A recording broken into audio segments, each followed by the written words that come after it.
नमस्कार दोस्तों, स्वागत है आपका एवन जीके स्टडीज़ में। आज की वीडियो में हम लेकर आए हैं हिंदी के टॉप 20 क्वेश्चन आंसर जो सभी परीक्षाओं में पूछे जाते हैं। अगर आप किसी भी परीक्षा की तैयारी कर रहे हैं तो ये वीडियो आपकी सहायता करेगी, इसलिए वीडियो को आप लोग पूरा देखें। इनमें से जितने भी क्वेश्चन के आंसर जानते हैं प्लीज़ कॉमेंट बॉक्स में ज़रूर दीजिएगा, और चैनल पर नए हैं तो चैनल को भी सब्सक्राइब ज़रूर कर लीजिए। चलिए आगे बढ़ते हैं। आज का आपका पहला सवाल है, मैं अपने आप वस्त्र साफ कर लेता हूँ, इस वाक्य में कौन सा सर्वनाम है? आपके ऑप्शन से ए प्रश्नवाचक, बी निश्चयवाचक, सी निजवाचक, डी संबंधवाचक।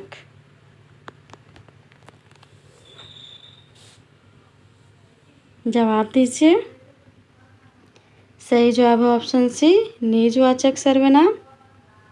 दिए गए वाक्य में निजवाचक सर्वनाम है। अगला सवाल, निम्न में कौन पदबंध का भेद नहीं है? आपके ऑप्शन से ए विशेषण पदबंध, बी अव्यय पदबंध, सी क्रिया पदबंध, डी संज्ञा पदबंध।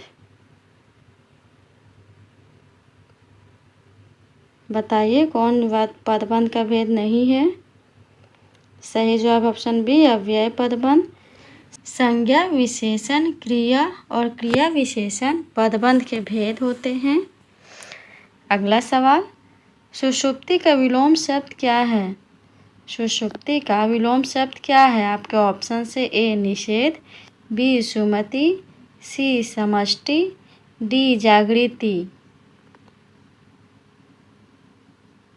सही जवाब है ऑप्शन डी जागृति। सुषुप्ति का विलोम शब्द जागृति है। अगला सवाल, इनमें शुद्ध शब्द कौन सा है? इनमें से शुद्ध शब्द कौन सा है? आपके ऑप्शन से ए अभ्यस्त, बी अभियस्त, सी अभ्यस्त, डी अभयस्त। सही जवाब है ऑप्शन सी अभ्यस्त। दिए गए विकल्प में अभ्यस्त शुद्ध शब्द है। अगला सवाल, विद्वान शब्द का स्त्रीलिंग क्या होगा? आपके ऑप्शन से ए विदुषी, बी विद्वती, सी विद्यामती, डी विद्यावंती।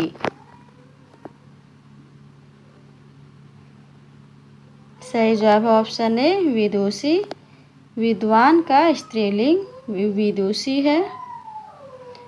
अगला सवाल, राम सीता से सुंदर है, वाक्य में कौन सा कारक है?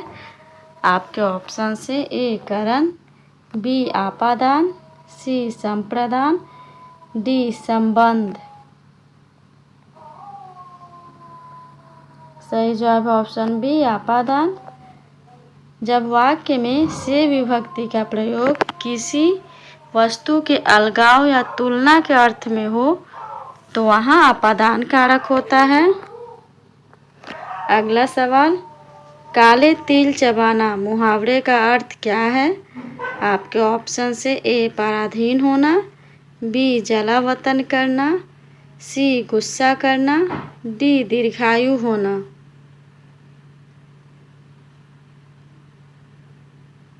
सही जवाब है ऑप्शन ए पराधीन होना। काले तिल चबाना मुहावरे का अर्थ है पराधीन होना। अगला सवाल, जिनकी ध्वनि केवल मुख से निकलती है वे क्या हैं? आपके ऑप्शन से ए वृत्ताकार स्वर, बी संवृत स्वर, सी अनुनासिक स्वर, डी निर्नुनासिक स्वर। सही जवाब ऑप्शन डी निर्नुनासिक स्वर। जिनकी ध्वनि केवल मुख से निकलती है उन्हें निर्नुनासिक स्वर कहते हैं। अगला सवाल, जीवैष्णा का संधि विच्छेद क्या है? आपके ऑप्शन से ए जीव धन ऐष्णा, बी जीव धन ऐष्णा, सी जीवै धन शना, डी जीव धन ऐसना। सही जवाब है ऑप्शन बी जीव धन ऐष्णा। जीवैष्णा का सही संधि विच्छेद जीव धन ऐष्णा है। यह एक गुण संधि है जहाँ अ और ए मिलकर ऐ बनाते हैं। अगला सवाल है, दीर्घ बाहु में कौन सा समास है? दीर्घ बाहु में कौन सा समास है? आपके ऑप्शन से ए द्वंद्व, बी द्विगु, सी बहुव्रीहि, डी अव्ययी भाव। जवाब दीजिए। सही जवाब ऑप्शन सी बहुव्रीहि। दीर्घ बाहु में बहुव्रीहि समास है। इसका समास विग्रह दीर्घ है बाहु जिसके अर्थात विष्णु होता है, जहाँ दोनों पद मिलकर एक तीसरे विशेष अर्थ यानी विष्णु की ओर संकेत करते हैं। चलिए आगे बढ़ते हैं। अगला सवाल है, पाश किस शब्द का तत्सम है? आपके ऑप्शन से ए पोखर, बी प्यास, सी फंदा, डी पहड़। पाश किस शब्द का तत्सम रूप है? सही जवाब ऑप्शन सी फंदा। पाश फंदा का तत्सम रूप है। अगला सवाल, पुष्ट का विलोम शब्द है। आपके ऑप्शन हैं ए क्षीण, बी दुष्ट, सी पुरस्कार, डी प्रकृति। जवाब दीजिए। सही जवाब ऑप्शन ए क्षीण। पुष्ट का विलोम शब्द क्षीण है। अगला सवाल, पीने की इच्छा के लिए एक शब्द है। आपके ऑप्शन से ए पिपासु, बी पिपासा, सी पिच्छा, डी प्यासा। सही जवाब ऑप्शन बी पिपासा। पीने की इच्छा के लिए एक शब्द पिपासा है।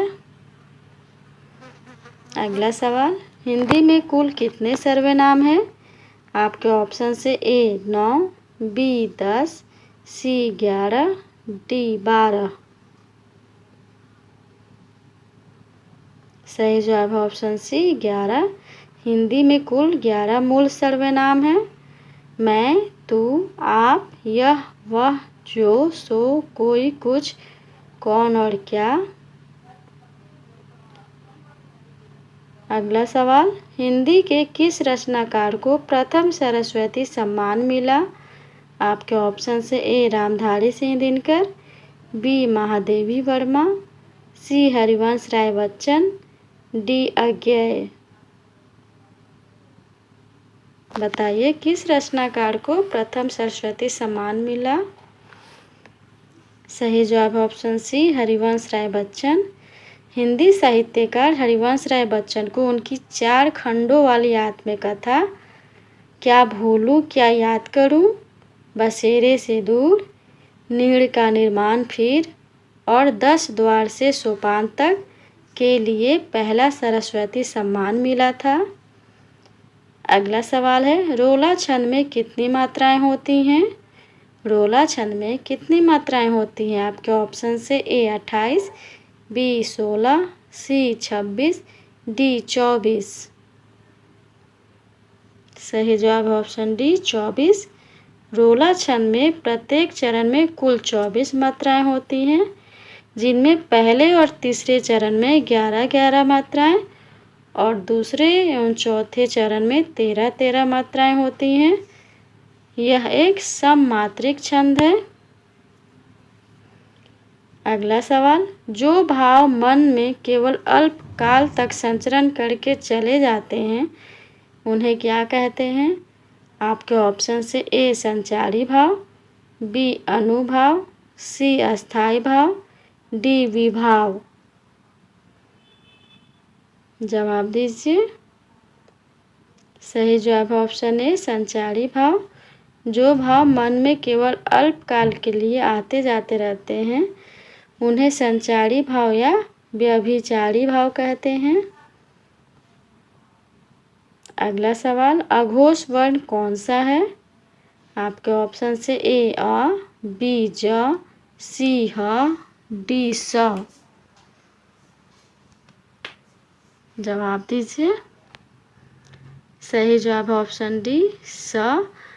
प्रत्येक वर्ण के पहले 2 व्यंजन और तलाब स, मूर्धन्य स और दंत स अघोष वर्ण कहलाते हैं। अगला सवाल, मैं 3 मिनट में आ रहा हूँ में कौन सा कारक है? आपके ऑप्शन से ए कर्ता, बी संबंध, सी अधिकरण, डी संप्रदान। सही जवाब ऑप्शन सी अधिकरण। अधिकरण कारक का विभक्ति चिन्ह में पर है। अगला सवाल, वाक्यम रसात्मक काव्यम उक्ति किस कवि की है? आपके ऑप्शन से ए भामा, बी दंडी, सी विश्वनाथ, डी मम्मट। जवाब दीजिए। सही जवाब ऑप्शन सी विश्वनाथ। वाक्यम रसात्मक काव्यम उक्ति आचार्य विश्वनाथ की है। अगला सवाल है, मूर्धन्य अल्पप्राण व्यंजन कौन सा है? आपके ऑप्शन से ए च, बी द, सी म, डी ड। बताइए। सही जवाब ऑप्शन डी ड। मूर्धन्य अल्पप्राण व्यंजन ड है। प्रत्येक वर्ग का पहला, तीसरा और पांचवा वर्ण अल्पप्राण होता है और ट वर्गीय वर्ण मूर्धन्य होते हैं। आज के लिए इतना ही।